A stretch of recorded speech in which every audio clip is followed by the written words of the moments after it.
तो मैं आपको एक छोटी सी, एक मेरे जानने वाले हैं उनकी एक स्टोरी सुनाता हूँ। ध्यान से सुनिए। एक मेरे जानने वाले हैं, वो सीनियर आईएएस हैं अभी, वो सेक्रेटरी गवर्नमेंट ऑफ इंडिया लगे हुए हैं।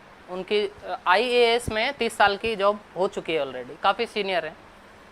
तो वो बता रहे थे एक दिन कि जब वो कलेक्टर हुआ करते थे बिहार में किसी डिस्ट्रिक्ट में, तो एक दिन रात को ऐसे ही अपने ड्राइवर के साथ में जा रहे थे, तो एक आदमी सड़क के पास में खाट पे, ऐसा हल्की हल्की सर्दियों के दिन थे लेकिन गीला तौलिया ओढ़ के सोया हुआ था।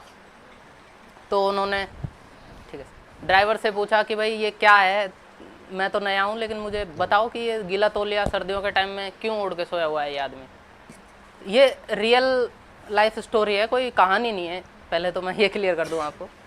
तो उनने उससे पूछा कि आप ऐसे क्यों सो रहे। दिन सबको बुलाया कि जितने भी डिपार्टमेंट्स थे, उस टाइम ये पंचायती राज नहीं हुआ करता था, सरपंच वगैरह नहीं हुआ करता था। तो मैंने अपने ऑफिसर्स को या सबॉर्डिनेट को सबको बुला के एक मीटिंग ली कि मैं कैसे भी जब मैं यहाँ से जाऊँ तो ये हालत नहीं होनी चाहिए कि मुझे कोई गीला रुमाल ओढ़ के सोता हुआ मिले। तो फिर उनने कहा कि इसके लिए डाइवर्जन करना पड़ेगा हमें फंड का, और जो मद होते हैं, जैसे आपको बता दूं कि सर्विसेज में ऐसे मद होते हैं कि ये पैसा जैसे कि सैलरी देने के लिए आया तो सैलरी में ही जाएगा, ये पैसा नरेगा के लिए आया कि ये मजदूरी में जाएगा, और ये लेबर के लिए जाएगा, और ये मटेरियल के लिए जाएगा, तो उनको आप डाइवर्ट नहीं कर सकते। ये एक एग्जांपल के तौर पे मैं बता रहा हूँ। तो इस तरह से उनने कोई एग्रीकल्चर की कोई स्कीम थी, उसका 1000 करोड़ का डाइवर्जन करना था उनको उस ज़िले के लिए। बड़ा ज़िला था वो, मुंगेर ज़िला, अभी तो उसके 7 ज़िले बन गए। तो फिर उन्होंने जैसे तैसे पता किया, तो उन्हें किसी ने सलाह दी कि आप ऐसा करेंगे तो डेफिनेटली आपको भारत सरकार से कोई ना कोई जांच करने आएगा, और हो सकता है कि आपकी नौकरी भी चली जाए या फिर आपको बहुत हार्डशिप झेलनी पड़े लाइफ में। तो उन्होंने कहा कि वो मैं देख लूँगा, लेकिन मैं अच्छे के लिए कर रहा हूँ, तो मैं इस काम को करना चाहता हूँ, कैसे होगा। फिर उन्होंने जो भी योजना बनाई, उन्होंने 1000 करोड़ का डाइवर्जन किया। जैसे भी कहीं से सैंक्शन लेनी थी वो सैंक्शन ली, वो लीगली किया, ऐसा नहीं है कि उन्होंने उठा के कर दिया, वो उसमें लीगलिटी थी प्रॉपर। और फिर उन्होंने देखा कि 10,000 के आसपास उन्होंने कुएँ खुदवाए, लोगों को लाइव स्टॉक के लिए लोन दिया, किसी को किस चीज़ के लिए लोन दिया, छोटे मोटे लोन मिले। और साल भर में ये स्थिति हो गई कि वहाँ पे भूख से लगभग 40-50 लोग हर साल मरते थे, हर गांव में।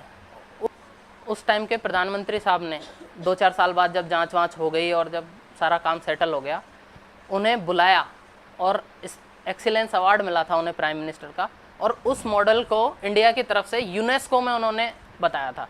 यूनेस्को से अवार्ड मिला था उन्हें, जो कि मतलब कि पूरे दुनिया के सिविल सर्वेंट्स होते हैं ना, उनकी छटनी होकर 1 या 2 को मिलता है, इंडिया के ही नहीं पूरी दुनिया। तो ये सेटिस्फेक्शन है कि वो आदमी अब वहाँ पे गीला रुमाल लेके नहीं सोते कि मतलब कि शाम को कि खाना नहीं है तो गीला रुमाल। जब मैं कॉलेज में था तो देखिए, टू बी वेरी फ्रैंक, कि शुरू में तो इन फील्ड्स में जाने का किसी को देख के ही हमको लगता है, आइदर मोटिवेशन के लिए मूवी भी हो सकती है कि आपने कोई मूवी देखी, उसमें कोई रोल अच्छा लगा, तो तब तक आपको एक्चुअली में पता नहीं होता है कि इसमें क्या क्या होता है, केवल आप उसकी अच्छी अच्छी चीज़ें देखते हैं उस चीज़ की, ठीक है। तो मैं शुरू में आर्मी में जाना चाहता था, तो मैंने कई बार एसएसबीज दिए। 12th के बाद में आप लोगों ने सुना हो तो एनडीए एक एग्ज़ाम होता है, तो मैं शुरू में उसकी प्रिपरेशन कर रहा था। तो फिर उधर अनलकीली मेरा हो नहीं पाया, तो फिर मैंने कॉलेज के बाद सीडीएस ट्राई किया, तो उसमें एक एज का बैरियर होता है। मैंने 2-3 बार उसमें एसएसबी दिए और इस कॉन्फ्रेंस आउट हुआ, कभी स्क्रीन आउट हुए। फिर मैंने, चूँकि मेरी प्रिपरेशन थी और किसी ने मुझे सजेस्ट किया, उस टाइम तक मेरी जॉब भी लग चुकी थी, कि आप एक बार सिविल सर्विसेज ट्राई करें। तो मैंने देखा जिस तरह की इसमें डाइवर्सिटी होती है, जिस तरह का इसमें मतलब कि काम का नेचर होता है कि आप इंस्टेंट रिलीफ किसी को दे सकते हैं। सिविल सर्विसेज से मेरा मतलब केवल ये नहीं है कि आईएएस और आईपीएस ही, जैसे कि आप कहीं इंस्पेक्टर हैं या फिर किसी भी डिपार्टमेंट में, जैसे कि जहाँ से पेंशन रिलीज होती है उसमें हैं आप, या फिर कोई सोशल जस्टिस में है जहाँ पे स्कॉलरशिप किसी की रिलीज होती है। तो इनमें बेसिकली क्या होता है कि आपके पास जो पहुँच रहा है आदमी, उसके प्रति आप कितना सेंसिटिव हैं, उसका काम करने के लिए आपकी क्या अप्रोच है।